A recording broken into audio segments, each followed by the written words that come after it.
పల్నాడు జిల్లా Sattenapalli bar association అధ్యక్షులు కంబాల అనిల్ కుమార్ ఆధ్వర్యంలో గురువారం ఉదయం కోర్టు ఆవరణలో న్యాయవాది గుమస్తాలు కోర్టు సిబ్బందికి ఉచితంగా కంటి పరీక్ష శిబిరాన్ని ఏర్పాటు చేశారు। ఈ సందర్భంగా పీడీఎం కోర్టు న్యాయమూర్తి తౌషీద్ హుస్సేన్, రెండవ అదనపు జూనియర్ సివిల్ న్యాయమూర్తి మహమ్మద్ గౌసులు శిబిరాన్ని ప్రారంభించారు। ఈ సందర్భంగా న్యాయమూర్తులు మాట్లాడుతూ సర్వేంద్ర న్యాయం ప్రధానమని, వాటిలో ప్రధానంగా చూపు అత్యంత ముఖ్యమని చెప్పారు।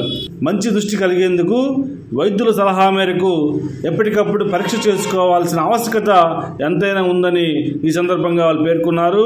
అనంతరం ఇరువురు న్యాయమూర్తులు తమ కళ్ళను పరీక్షించుకున్నారు।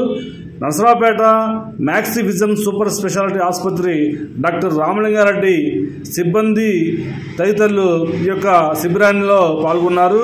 ఈ సందర్భంగా న్యాయవాదులు అలాగే న్యాయవాది గుమస్తాలు కోర్టు సిబ్బందికి వారు కళ్ళు పరీక్ష నిర్వహించి పలు సలహాలు సూచనలు చేశారు।